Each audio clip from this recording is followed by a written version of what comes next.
여러분, 대학 시절 MT를 어디로 가보셨나요? 1980년대부터 2000년대 초반 수도권에서 청춘을 보낸 분이라면 한 번쯤은 강촌행 기차에 몸을 실었을 겁니다. 청량리역에서 출발하는 그 느린 완행열차, 창밖으로 북한강이 흐르고 객실안은 노랫소리로 가득했죠. 강촌역에 내리면 사발이라 부르던 사륜바이크가 줄지어 서 있었습니다. 그런데 지금 그 강촌은 한낮에도 사람 하나 보이지 않는 거리로 변했습니다. 전성기 강촌에는 한 해 100만 명이 찾아왔습니다. 강촌역에 내리는 사람만 1980년대 약 40만 명. 그런데 2019년 그 숫자는 4만 명으로 줄었습니다. 정확히 10분의 1입니다. 자, 여기까지는 추억의 관광지가 쇠퇴했다는 흔한 이야기처럼 들리실 겁니다. 그런데 충격적인 건 따로 있습니다. 이 텅 빈 거리가 강촌만의 풍경이 아니라는 사실입니다. 지금 대한민국 228개 시군구 중 130곳, 절반이 넘는 지역이 소멸 위험으로 분류돼 있습니다.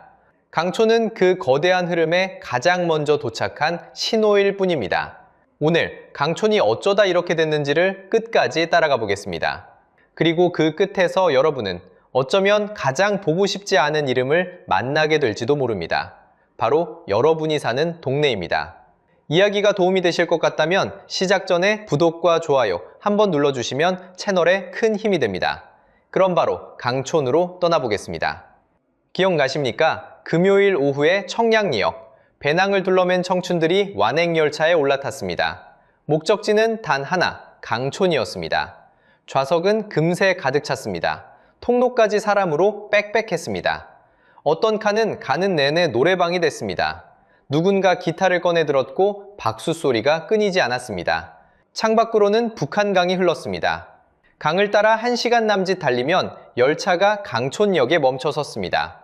그러면 한 무리의 청춘이 우르르 쏟아져 내렸습니다. 플랫폼은 순식간에 사람으로 가득 찼습니다. 숫자로 보면 더 또렷합니다. 전성기의 강촌을 찾은 사람은 한 해 100만 명에 달했습니다. 작은 시골 마을 하나가 그 많은 발걸음을 품었던 셈입니다. 강촌은 그렇게 MT의 성지였습니다. 대학에 들어가면 누구나 한 번은 강촌으로 향했습니다. 새학기, 선배와 후배가 처음 얼굴을 익히는 자리였습니다. 그건 청춘의 통과 의례 같은 것이었습니다. 역 앞 골목은 늘 북적였습니다. 펜션과 민박, 호프집 간판이 줄지어 불을 밝혔습니다. 밤이 되면 여기저기서 노랫소리와 웃음이 새어나왔습니다. 주인장은 단골의 이름을 외웠고 빈방을 찾기 어려운 주말도 많았습니다. 강변에서는 사다리를 빌려 탔습니다.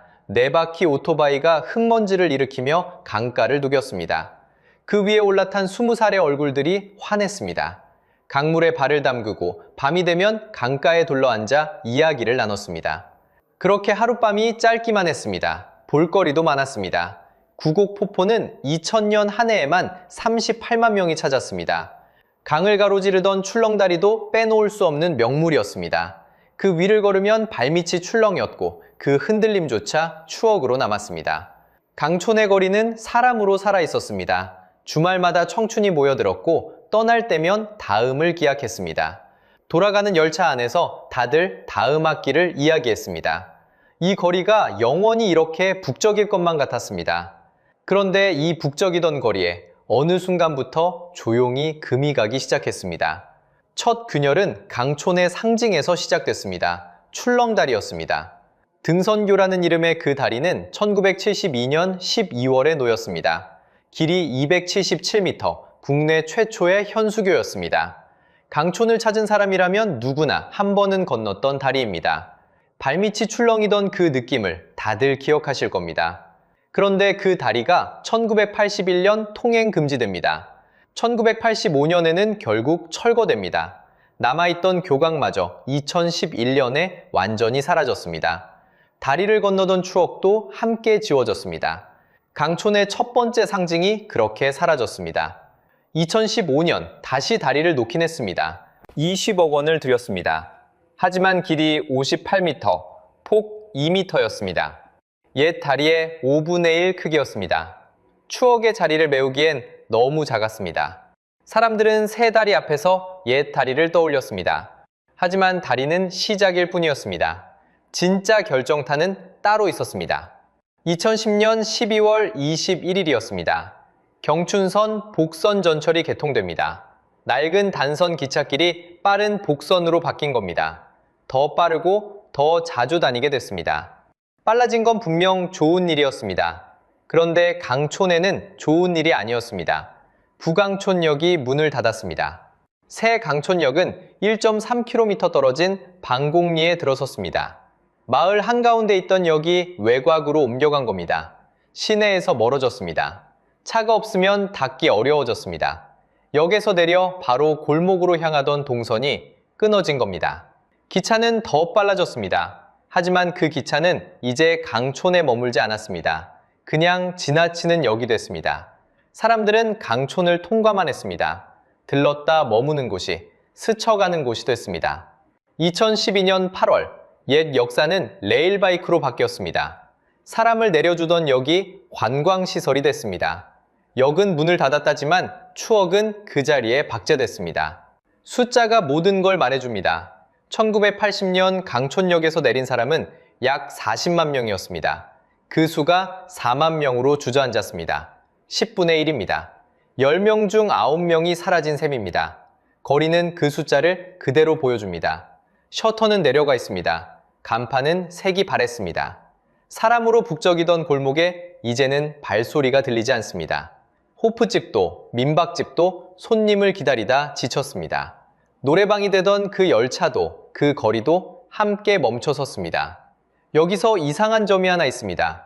여기 옮겨간 건 강촌만이 아니었거든요. 그렇다면 여기서 한 가지 질문이 생깁니다. 역을 옮긴 게 강촌을 죽인 거라면 같은 경춘선에 있는 가평과 청평은 왜 멀쩡할까요? 가평도 역이 새로 생겼습니다. 청평도 마찬가지입니다. 그런데 그 동네들은 지금도 사람이 찼습니다. 유독 강촌만 무너졌습니다. 역 때문이라면 이 차이를 설명할 수가 없습니다. 여기서 진짜 범인이 드러납니다. 역 이전은 방아쇠였을 뿐입니다. 강촌을 무너뜨린 건 강촌을 찾을 사람 자체가 사라졌다는 사실이었습니다. 숫자가 모든 걸 말해줍니다. 강촌은 MT의 도시였습니다. 그 MT를 떠받치던 건 대학생이었습니다. 그런데 그 대학생이 한 세대 만에 절반으로 줄었습니다. 대학에 들어갈 수 있는 인원이 2000년에는 약 82만 명이었습니다.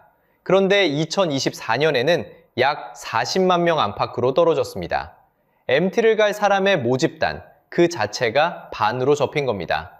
줄어든 건 머릿수만이 아니었습니다. 모이는 마음도 함께 식었습니다. 대학 내일20대 연구소가 2019년에 낸 조사가 있습니다. 동기나 선후배 관계가 중요하지 않다고 답한 비율을 보겠습니다. 1999 학번은 33.3%였습니다. 그런데 2019학번에서는 50.7%로 올라섰습니다. 관계를 가볍게 여기는 쪽이 한 세대 만에 다수가 된 겁니다. 함께 어울려 술을 마시는 자리도 눈에 띄게 줄었습니다. 혼자 밥을 먹고 혼자 시간을 보내는 쪽이 더 익숙해졌습니다. 밤새 어울리려고 굳이 북한강까지 갈 이유가 점점 옅어진 겁니다. 남은 한 가지가 마지막 쐐기를 박았습니다. 떠날 곳이 강촌만 있는 게 아니게 됐습니다. 2024년 한 해 해외로 나간 우리 국민이 2,872만 명이었습니다. 코로나 이전과 거의 같은 수준으로 돌아온 숫자입니다. 그중 일본에만 860만 명이 다녀왔습니다. 주말에 가볍게 비행기를 타는 시대가 된 겁니다. 한때 강촌으로 향하던 청춘이 이제는 도쿄로, 오사카로 향합니다. 비슷한 비용에 비슷한 거리감으로 말입니다. 정리하면 이렇습니다. 학생이 줄고 모이지 않고 떠납니다. 이 세 가지가 한꺼번에 강촌을 덮쳤습니다. 역으로 옮긴 건 마지막 한 방이었을 뿐 강촌은 이미 안에서부터 비어가고 있었습니다. 조금 더 와닿게 말씀드리겠습니다. 해마다 신입생을 받아 MT를 떠나던 한 동아리를 떠올려 보십시오. 어느 해부터 신입이 한 명도 들어오지 않습니다. 그러면 그 동아리는 MT를 갈 수도, 갈 이유도 없어집니다.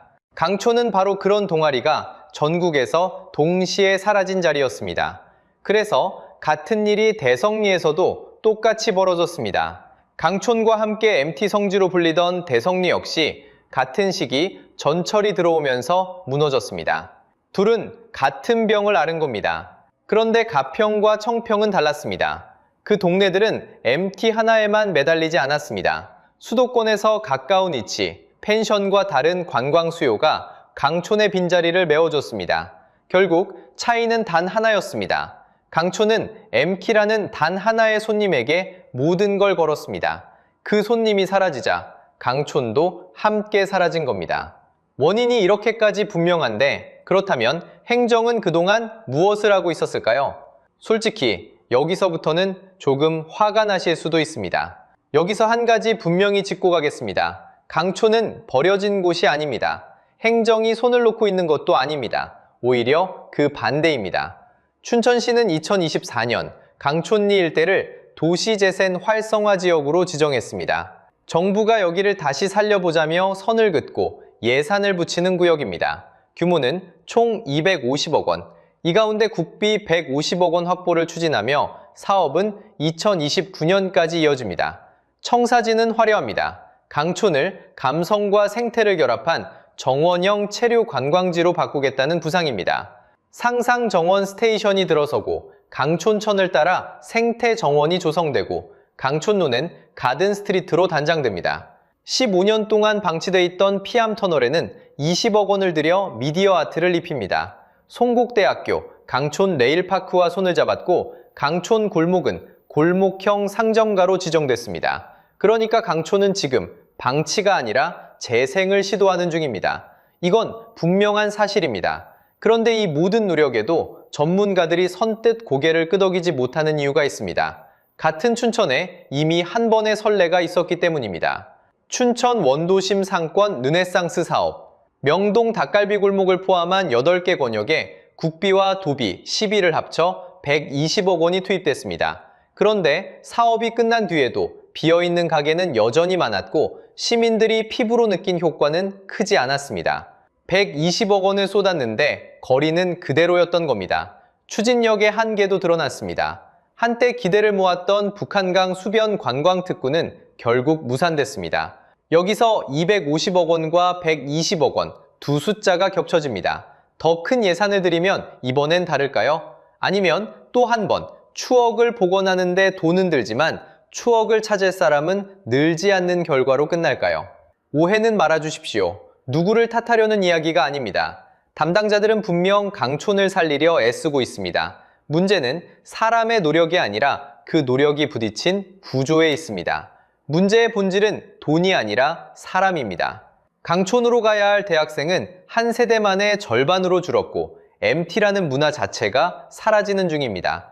거리를 아무리 예쁘게 단장해도 그 거리를 채울 청춘이 오지 않으면 풍경은 여전히 비어 있습니다. 정원은 새로 만들 수 있어도 사람은 예산으로 만들 수 없습니다. 상상해 보십시오. 250억 원을 들여 강촌천의 정원을 가꾸고 골목을 새 단장했습니다. 그런데 봄이 와도 그 거리를 걷는 발걸음은 예전의 10분의 1에 그칩니다. 가게 주인은 다시 셔터를 올렸다가 손님 없는 거리를 바라보다 또 한 번 셔터를 내립니다. 예산은 거리를 바꿀 수 있어도 사람을 데려오지는 못합니다. 그래서 250억 원의 약속이 어떤 결말을 맞을지는 아직 아무도 모릅니다. 과연 이번엔 다를까? 그 질문은 열어두겠습니다. 그리고 사실 강촌의 진짜 무서운 점은 강촌이 아닙니다. 바로 다음 차례입니다. 다음 차례. 그 말이 막연하게 들리실 겁니다. 강촌은 추억이 깃든 한 시절의 상징이었으니까요. 그런데 숫자가 모든 걸 말해줍니다. 강촌에서 벌어진 일은 지금 이 순간 전국에서 똑같이 벌어지고 있습니다. 한국고용정보원의 2024년 자료를 보겠습니다. 전국 228개 시군구 가운데 소멸 위험 지역이 130호시입니다. 전체의 57%. 우리나라 시군구의 절반이 넘는 곳에 강촌과 같은 신호등이 켜졌다는 뜻입니다. 그 중에서도 가장 위험한 소멸 고위험 지역이 57곳구입니다. 여기까지는 먼 이야기처럼 느껴질 수 있습니다. 시골 군 단위의 일이라고요. 그런데 충격적인 변화가 있습니다.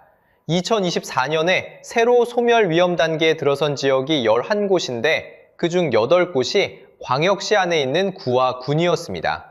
부산 북구, 사상구, 해운대구, 동래구, 대도시 한복판에 그 해운대마저 진입했습니다. 소멸이라는 말이 더 이상 깊은 산골의 단어가 아니라는 겁니다. 사람이 빠져나가는 흐름이 이제 우리가 사는 도시 안으로 들어왔습니다. 강촌이 속한 강원도는 어떨까요? 강원도의 소멸 위험 지수는 0.388입니다. 광역 단위 전체가 이미 위험권에 들어가 있는 숫자입니다. 그리고 이 흐름은 가게의 셔터로도 나타납니다. 2024년 전국에서 문을 닫은 사업자가 100만 8천 명을 넘었습니다. 1995년 통계 집계 이후 처음으로 100만 명을 넘긴 숫자입니다. 그 중에서도 음식점입니다.